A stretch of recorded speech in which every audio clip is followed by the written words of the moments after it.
കൊച്ചി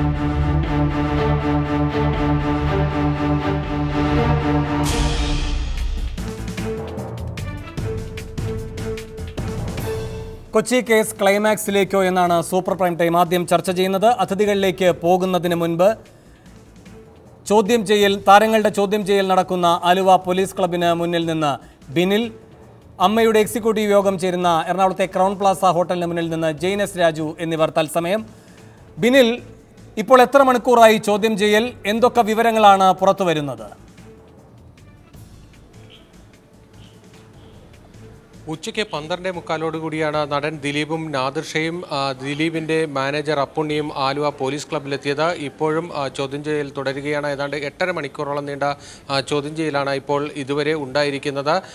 നാദിർഷയും ദിലീപും നേരത്തെ സംസ്ഥാന പോലീസ് മേധാവിക്ക് നൽകിയ ഒരു പരാതിയുടെ അടിസ്ഥാനത്തിലാണ് ഈ ഇരുവരെയും ഇങ്ങോട്ട് വിളിച്ചു വരുത്തിയതെങ്കിലും ഇത് നടിയെ ആക്രമിച്ച കേസിൻ്റെ ഗൂഢാലോചനയുമായി ബന്ധപ്പെട്ട ചോദ്യം ചെയ്യലിലേക്ക് പിന്നീട് വഴിമാറുകയായിരുന്നു. ഈ കേസുമായി ബന്ധപ്പെട്ട് ആദ്യഘട്ടത്തിൽ പൾസർ സുനിയുടെ അറസ്റ്റ് നടന്ന സമയത്ത് പൾസർ സുനിയെ ചോദ്യം ചെയ്ത പ്രധാനപ്പെട്ട ഉദ്യോഗസ്ഥർ എല്ലാവരും തന്നെ ഇപ്പോൾ ആലുവ പോലീസ് ക്ലബ്ബിലുണ്ട്. അവർ എല്ലാവരും രാവിലെ തന്നെ ഇവിടെ എത്തിയിരുന്നു. ഇവരുടെ സാന്നിധ്യത്തിൽ തന്നെയാണ് ഈ ചോദ്യം ചെയ്യൽ പുരോഗമിക്കുന്നത്. അതിൽ നിന്ന് നമുക്ക് വ്യക്തമാകുന്നത് പൾസർ സുനി ഈ കേസുമായി ബന്ധപ്പെട്ട തുടക്കത്തിൽ പോലീസിന് നൽകിയിരിക്കുന്ന മൊഴിയുടെ അടിസ്ഥാനത്തിൽ കൂടിയുള്ള വിശദമായ ഒരു ചോദ്യം ചെയ്യൽ തന്നെയാണ് പുരോഗമിക്കുന്നതെന്നാണ് ഈ ഘട്ടത്തിൽ നമുക്ക് ഇതിൽ നിന്ന് മനസ്സിലാവുന്നത്. ഇതുമായി ബന്ധപ്പെട്ട് ഇപ്പോൾ 2 തരത്തിലുള്ള ഒരു അന്വേഷണം തന്നെയാണ് പോലീസിൻ്റെ ഭാഗത്ത് നടക്കുന്നത്. ഒന്ന്, ദിലീപും നാദിർഷയും സംസ്ഥാന പോലീസ് മേധാവിക്ക് കഴിഞ്ഞ ഏപ്രിൽ 20 നൽകിയ പരാതിയുടെ അടിസ്ഥാനത്തിലുള്ള മൊഴി രേഖപ്പെടുത്തൽ. അതോടൊപ്പം തന്നെ നദിയെ ആക്രമിച്ച കേസുമായി ബന്ധപ്പെട്ട് ഈ കേസിലെ കുറ്റപത്രം സമർപ്പിച്ച ശേഷം ഇതുമായി ബന്ധപ്പെട്ട വിപുലമായ ഗൂഢാലോചനയിലേക്ക് പിന്നീട് അന്വേഷണം ഉണ്ടാകുമെന്ന് പോലീസ് വ്യക്തമാക്കിയിരുന്നു. ഇതുമായി ബന്ധപ്പെട്ട കഴിഞ്ഞ 2 മാസമായി പോലീസിന് ലഭിച്ച വിവരങ്ങളുടെ അടിസ്ഥാനത്തിലുള്ള ചോദ്യം ചെയ്യൽ. ഈ 2 തരത്തിലാണ് ഇക്കാര്യങ്ങൾ പുരോഗമിക്കുന്നത്. ആദ്യഘട്ടത്തിൽ ഇവരുമായി ബന്ധപ്പെട്ട മൊഴി രേഖപ്പെടുത്തിയ ശേഷമാണ് ഈ കേസുമായി ബന്ധപ്പെട്ട ചോദ്യം ചെയ്യലിലേക്ക് കടന്നതെന്നാണ് നമുക്ക് മനസ്സിലാക്കാൻ കഴിയുന്നത്. ഈ കേസുമായി ബന്ധപ്പെട്ട് പൾസർ സുനി ദിലീപിന് അയച്ച ഒരു കത്തുണ്ട് ജയിലിൽ നിന്ന്. അത് പോലീസ് പിന്നീട് കണ്ടെടുത്തിരുന്നു. ആ കത്തിൽ പറയുന്ന ചില കാര്യങ്ങളുണ്ട്. അതിൽ വാസ്തവമുണ്ടോ എന്നത് പോലീസിന് പരിശോധിക്കേണ്ടതുണ്ട്. അതോടൊപ്പം തന്നെ ഈ കേസുമായി ബന്ധപ്പെട്ട് കഴിഞ്ഞ ഒരു മാസത്തിനിടെ ജയിലിലെത്തി പലതവണ പൾസർ സുനിയെ പോലീസ് വിശദമായി ചോദ്യം ചെയ്തിട്ടുണ്ട്.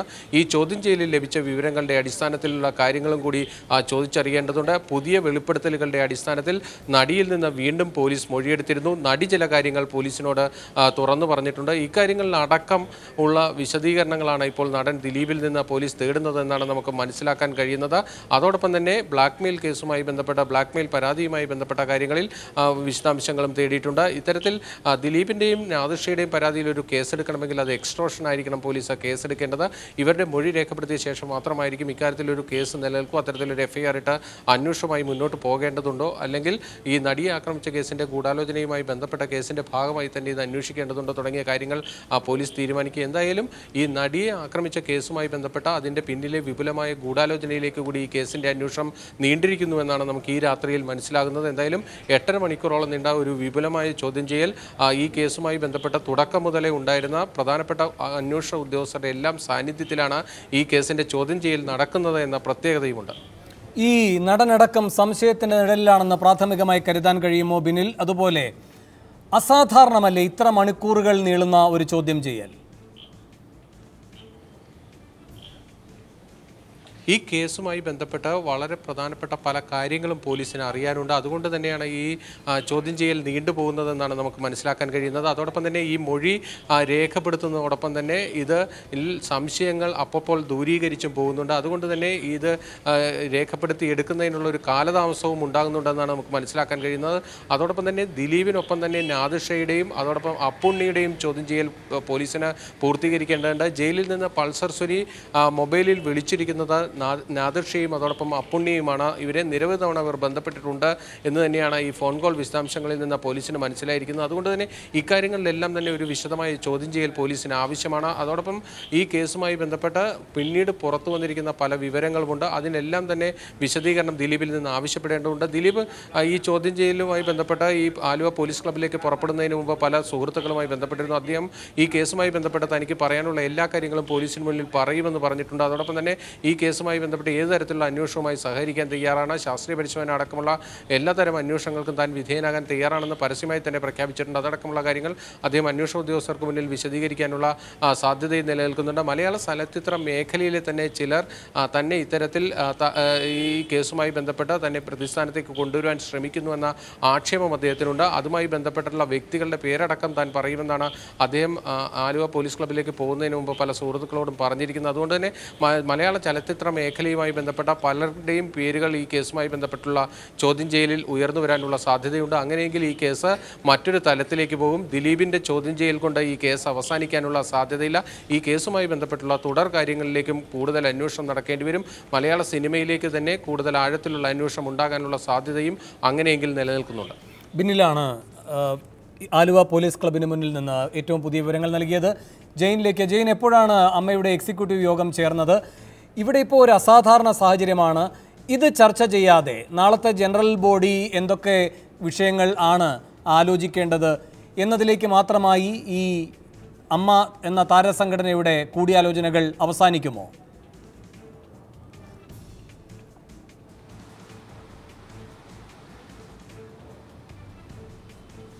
വേണു, 8 മണിക്കാണ് അമ്മയുടെ എക്സിക്യൂട്ടീവ് യോഗം ആരംഭിച്ചത്. പ്രധാനമായും അമ്മയുടെ പ്രസിഡന്റ് വ്യക്തമാക്കിയത് നടി ആക്രമിക്കപ്പെട്ട സംഭവം, അതോടൊപ്പം തന്നെ ദിലീപ് നടിക്കെതിരെ ഉന്നയിച്ച വിഷയങ്ങളും നടി വാർത്താക്കുറിപ്പിലൂടെ നടനെതിരെ ഉന്നയിച്ച വിഷയങ്ങളും ഇന്ന് ചർച്ചയ്ക്ക് എടുക്കില്ല, അല്ലെങ്കിൽ ആ വിഷയങ്ങൾ പരിഗണിക്കില്ല, ഔദ്യോഗികമായി പരിഗണിക്കില്ല എന്ന നിലപാടാണ് ഇന്നസെൻ്റ് സ്വീകരിച്ചത്. പ്രധാനമായും അദ്ദേഹം ചൂണ്ടിക്കാട്ടികൾ ഇവയാണ്. ഒന്ന്, നടി ആക്രമിക്കപ്പെട്ട സംഭവം അത് കോടതിയുടെയും പോലീസിൻ്റെ അന്വേഷണത്തിലും ഇരിക്കുന്ന ഒരു വിഷയമാണ്. അതുകൊണ്ട് തന്നെ അമ്മയുടെ ജനറൽ ബോഡിയോ അല്ലെങ്കിൽ എക്സിക്യൂട്ടീവോ ഈ വിഷയം ചർച്ച ചെയ്യേണ്ട സാഹചര്യമില്ല എന്ന ഒരു നിലപാട് അദ്ദേഹം ഉന്നയിക്കുന്നു. അതോടൊപ്പം തന്നെ മറ്റ് അംഗങ്ങളാരെങ്കിലും ഈ വിഷയം ഉന്നയിക്കുകയാണെങ്കിൽ ആ വിഷയം ചർച്ചയ്ക്ക് എടുക്കാം, അല്ലെങ്കിൽ ആ വിഷയം അന്നേരം പരിഗണിക്കാം എന്ന നിലപാടാണ് അമ്മയുടെ ഔദ്യോഗികമായ നിലപാട്. മറ്റൊന്ന്, ഈ എക്സിക്യൂട്ടീവിലുള്ള അംഗങ്ങൾ ആരെങ്കിലും ഈ വിഷയം ഉന്നയിക്കപ്പെടാനുള്ള ഒരു സാഹചര്യമാണ്. നിലവിലെ സാഹചര്യത്തിൽ അത്തരം ഒരു സാഹചര്യം ഇല്ല എന്ന് തന്നെയാണ് നമ്മൾ മനസ്സിലാക്കുന്നത്. പ്രത്യേകിച്ച് ഈ എക്സിക്യൂട്ടീവ് 18 അംഗ എക്സിക്യൂട്ടീവിൽ നടിയുടെ ഭാഗത്തു നിന്ന് ഈ വനിതാ സംഘടനയുടെ അംഗം കൂടിയായ രമ്യ നമ്പീശനാണ് ഈ വിഷയം ഉന്നയിക്കാനുള്ള സാധ്യതയുള്ള ഒരാൾ. അവരെന്തായാലും ഈ യോഗത്തിൽ പങ്കെടുക്കുന്നില്ല. മറ്റൊരാൾ ദിലീപാണ്. ദിലീപ് ഈ സിനിമാ രംഗത്തെ ഒരു ഗൂഢാലോചന തനിക്കെതിരെ ഉണ്ട് എന്നൊരു ആരോപണം പരസ്യമായി ഉന്നയിച്ചതാണ്. അതുകൊണ്ട് തന്നെ അദ്ദേഹം ഒരുപക്ഷെ ഈ യോഗത്തിൽ പങ്കെടുത്തിരുന്നെങ്കിൽ ഈ യോഗത്തിൽ ഈ വിഷയം ഉന്നയിക്കാനുള്ള ഒരു സാധ്യത ഉണ്ടായിരുന്നു. എന്തായാലും അദ്ദേഹത്തെ ചോദ്യം ചെയ്യുന്നത് കൊണ്ട് തന്നെ ഈ യോഗത്തിൽ പങ്കെടുക്കാനുള്ള സാധ്യത പങ്കെടുത്തിട്ടില്ല. അതുകൊണ്ട് തന്നെ അത്തരത്തിലൊരു സാഹചര്യവും നിലവിലല്ല. മറ്റൊന്ന്, നാളത്തെ ജനറൽ ബോഡിയിലാണ്. നാളത്തെ ജനറൽ ബോഡിയിലും വനിതാ സംഘടനയുമായി ബന്ധപ്പെട്ട ആളുകളുടെ സാന്നിധ്യം വളരെ കുറവായിരിക്കും എന്ന് തന്നെയാണ് നമ്മൾ വിചാരിക്കുന്നത്. അവരുടെ ഭാഗത്തുനിന്ന് ഈ വിഷയം ഉന്നയിക്കപ്പെടാനുള്ള ഒരു സാഹചര്യം അതുകൊണ്ട് തന്നെ ഉണ്ടാകില്ല. എന്തായാലും ഇന്നത്തെ ജനറൽ ബോഡിയിൽ നാളെ ഏതെങ്കിലും സാഹചര്യത്തിൽ ജനറൽ ബോഡി ഇന്നത്തെ എക്സിക്യൂട്ടീവിൽ നാളെ ജനറൽ ബോഡിയിൽ ഏതെങ്കിലും രീതിയിൽ ഈ വിഷയം ഉന്നയിക്കപ്പെട്ടാൽ എന്താണ് പൊതു നിലപാട് സ്വീകരിക്കേണ്ടത് എന്ന ഒരു കാര്യത്തിൽ മുതിർന്ന താരങ്ങൾ തമ്മിലൊരു അല്ലെങ്കിൽ അമ്മയുടെ മുതിർന്ന ഭാരവാഹികൾ തമ്മിൽ ഒരു ധാരണ ഉണ്ടാകും എന്നതിനപ്പുറം വലിയ ചർച്ചകൾ ഈ വിഷയത്തിൽ ഉണ്ടാകാനുള്ള സാധ്യത കുറവാണ്. വേണു. ജെയിനസ് രാജുവാണ് ക്രൗൺ പ്ലാസയ്ക്ക് മുന്നിൽ നിന്ന് അമ്മ എക്സിക്യൂട്ടീവ് യോഗത്തിൻ്റെ വിവരങ്ങൾ നൽകിയത്. സൂപ്പർ പ്രൈം ടൈം ഇനി അതിഥികളിലേക്ക്. ദിതി ദാമോദരൻ, ഇവിടെ നിങ്ങളടക്കമുള്ളവർ എന്ന് വെച്ചാൽ വിമൻ ഇൻ സിനിമ കളക്റ്റീവിലുള്ള ആളുകൾ അടക്കം സംശയരൂപേണ ഉന്നയിച്ചിരുന്ന കാര്യങ്ങൾ കുറെ കൂടെ സ്ഥിരീകരിക്കപ്പെടുന്നു. അതിന് അന്വേഷണത്തിൻ്റെ ഒരു പിൻബലം കൈവരിച്ചു കഴിഞ്ഞിരിക്കുന്നു എന്ന ഒരു തോന്നൽ താങ്കളടക്കമുള്ളവർക്കുണ്ടോ ഇപ്പോൾ ഈ പ്രമുഖരെ ചോദ്യം ചെയ്യുന്ന ഘട്ടം എത്തിയപ്പോൾ?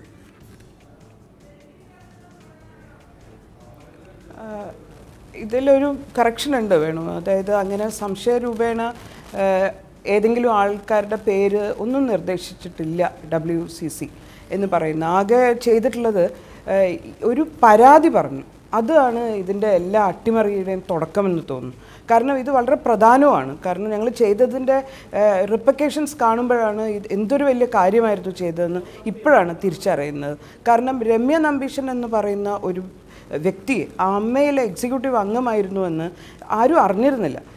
രമ്യ നമ്പീശൻ എന്ന പേര് അവർ എന്താണ് പറയാൻ ഉദ്ദേശിക്കുന്നത് എന്നൊക്കെ നമുക്ക് ചർച്ച ചെയ്യേണ്ടി വരിക എന്ന് പറഞ്ഞാൽ ഒരു സ്ത്രീ ഓഡിയബിളും വിസിബിളും ആവുന്നു എന്നുള്ളതാണ്. അത് പ്രധാനം തന്നെയാണ്. എല്ലാവരും ഉറ്റുനോക്കുന്നു. എന്തുകൊണ്ട് രമ്യ ഇന്ന് പങ്കെടുത്തില്ല ദീദി? അതിന് അതിൻ്റെതായ കാരണങ്ങളുണ്ട്. അതായത് നിങ്ങൾ ഓരോ തവണയും വെച്ച് തരുന്ന ഓരോ അളവുകോലുകൾ വെച്ച് ഓരോ ഫെമിനിസ്റ്റ് സംഘടനയും ഓരോ സ്ത്രീയും ഇത്തരം വാദങ്ങളിൽ നിങ്ങൾ വെച്ച മാനദണ്ഡങ്ങൾ ഇതാ മുട്ടിച്ചിരിക്കുന്നു എന്ന് പറഞ്ഞിട്ട് നമ്മളൊന്നും പ്രൂവ് ചെയ്യേണ്ടതില്ല. എനിക്ക് തോന്നുന്നു WCCക്ക് ചെയ്യാനുള്ള കാര്യം കൃത്യമായും WCCയുടെ ദൗത്യം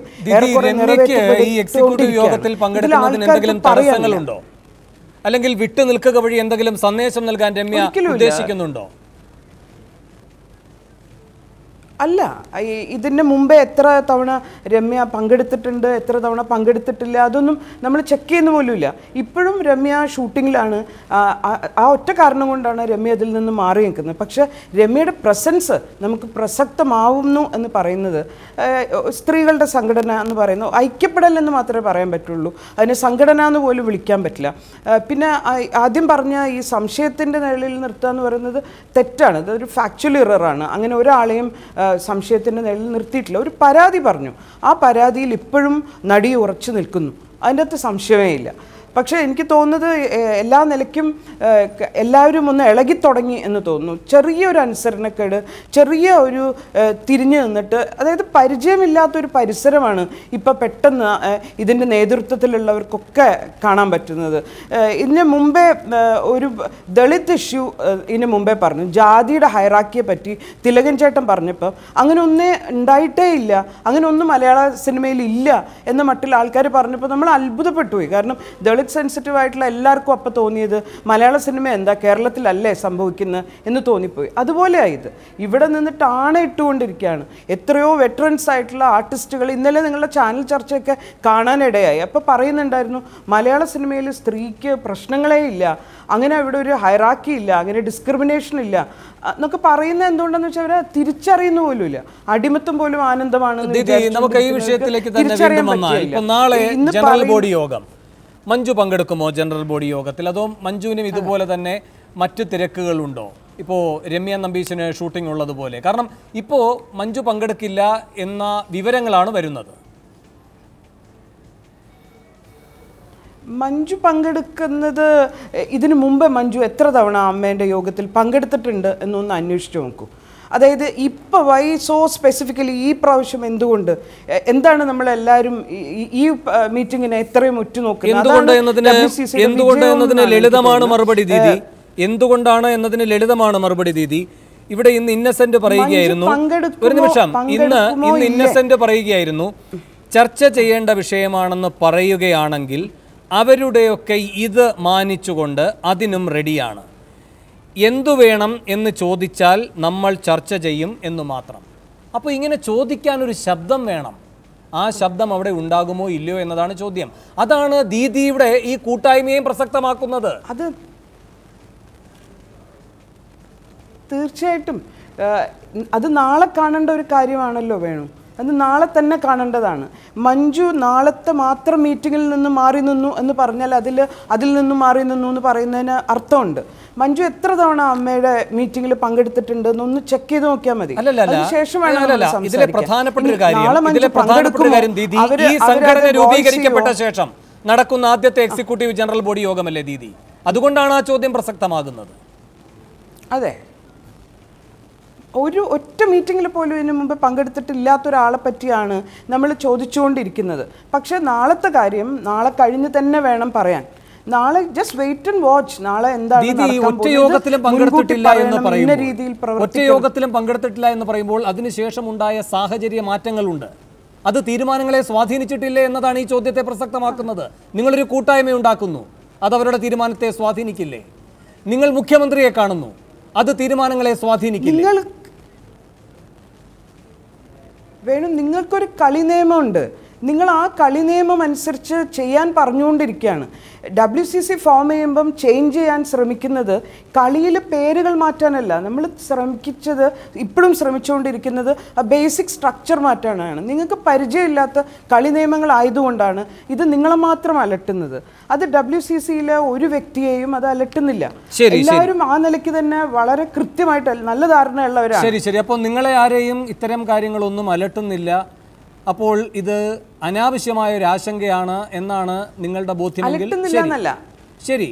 അല്ലല്ല, ഇത് തന്നെയാണ് അമ്മയും പറയുന്നത്, അവരെയും അലട്ടുന്നില്ല. അല്ലല്ല, ഇത് തന്നെയാണ് അമ്മയും പറയുന്നത്, അവരെയും അലട്ടുന്നില്ല ദീദി. ഈ വിഷയങ്ങളൊന്നും അവരെയും അലട്ടുന്നില്ല. വലിയ വ്യത്യാസമുണ്ട്. അതും ഇതും തമ്മിൽ വലിയ വ്യത്യാസമുണ്ട്. ഇതിന്റെ വ്യത്യാസം എന്താണെന്ന് വെച്ചാൽ, നിങ്ങൾ പറയുന്ന രീതിയിൽ പ്രതികരിക്കൂ, എന്തുകൊണ്ട് ഡിലേ എന്ന് ചോദിച്ചാൽ അങ്ങനെയൊന്നുമില്ല. ഇതൊന്നും അടിച്ചേൽപ്പിക്കുകയല്ല, ഇതിനെ ഒരു ആരായല എടുക്കാം ദീദി. നിങ്ങൾ നടത്തുന്നത് മാത്രമല്ല ആരായലുകൾ, ഇതിനെയും ഒരു ആരായലായി എടുക്കാൻ കഴിയട്ടെ ദീദിക്ക്. ഞാൻ താങ്കളേക്ക് തിരികെ എത്താം ദീദി. ബൈജു കൊട്ടാരക്കര ഇവിടെ 8 മണിക്കൂറിലധികമായി ഈ പറയുന്ന പ്രമുഖരെ പോലീസ് ക്ലബിൽ ചോദ്യം ചെയ്തു വരികയാണ്. ഇതുവരെ നമുക്ക് ലഭിക്കുന്ന വിവരങ്ങൾ വെച്ചുകൊണ്ട് എന്തെങ്കിലും തരത്തിലുള്ള നിസ്സഹകരണം ഈ പ്രമുഖരുടെ ഭാഗത്ത് നിന്ന് ഉണ്ടാകുന്നതായി അറിവില്ല.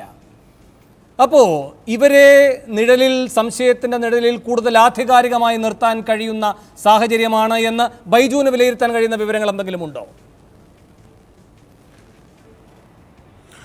അങ്ങനെ ഒരു വിവരം ശരിക്കും നമുക്ക് കിട്ടുന്നില്ല. കാരണം അവരെ പോലീസ് ചോദ്യം ചെയ്തുകൊണ്ടിരിക്കുന്നു. ഈ ചോദ്യം ചെയ്യൽ അവസാനിച്ച് കഴിഞ്ഞെങ്കിൽ നമുക്ക് എന്തെങ്കിലും ഒരു വിവരം പുറത്തു വരാൻ പറ്റൂ എനിക്ക് തോന്നുള്ളൂ. അല്ലാതെ നമ്മൾ ഇപ്പോൾ ചോദ്യം ചെയ്തുകൊണ്ടിരിക്കുന്ന കാര്യത്തെക്കുറിച്ച് നമ്മൾ എങ്ങനെയാണ് ശ്രീ വേണു അഭിപ്രായം? പക്ഷേ ബൈജു ഒരു വ്യത്യാസമില്ല. എന്തായാലും ദിലീപ് പറയുന്ന വഴിക്കല്ല അന്വേഷണം പോകുന്നത്, പൾസർ സുനി പറയുന്ന വഴിക്കാണ് എന്ന വ്യത്യാസം ഇപ്പോൾ സംഭവിച്ചിട്ടില്ല. കാരണം ദിലീപ് ഇന്ന് ഈ പോലീസ് ക്ലബിലേക്ക് വരുമ്പോൾ മാധ്യമങ്ങളോട് പറഞ്ഞത്, ഞാനൊരു പരാതി കൊടുത്തിട്ടുണ്ട്, അതിനനുസരിച്ചുള്ള മൊഴി നൽകാനാണ് ഞാൻ വന്നിരിക്കുന്നത്. ഒന്നാം ഘട്ടത്തിലെ ചോദ്യം ചെയ്യലിന് ശേഷം അന്വേഷണ ഉദ്യോഗസ്ഥരിലെ ഒരാൾ പുറത്തേക്ക് പോകുമ്പോൾ മാധ്യമങ്ങളോട് പറഞ്ഞത് ശരിയാണ്, ദിലീപിന് പരാതിയുണ്ട്, അത് ദിലീപ് പറയുന്നുണ്ട്, പക്ഷെ ഞങ്ങൾക്ക് ചില കാര്യങ്ങൾ ഗൂഢാലോചനയുമായി ബന്ധപ്പെട്ട് ചോദിക്കാനുണ്ട്, അത് ചോദിച്ചുകൊണ്ടിരിക്കുന്നു എന്നാണ്. അപ്പോൾ ഇത് സ്വന്തം പരാതിയുമായി പോയ ഒരാൾക്ക് സ്വന്തം നിരപരാധിത്വം തെളിയിക്കേണ്ട ഘട്ടത്തിലേക്ക് എത്തിയിട്ടുണ്ടോ ഇല്ലയോ? അതാണ് ചോദ്യം, ലളിതമാണ് ചോദ്യം.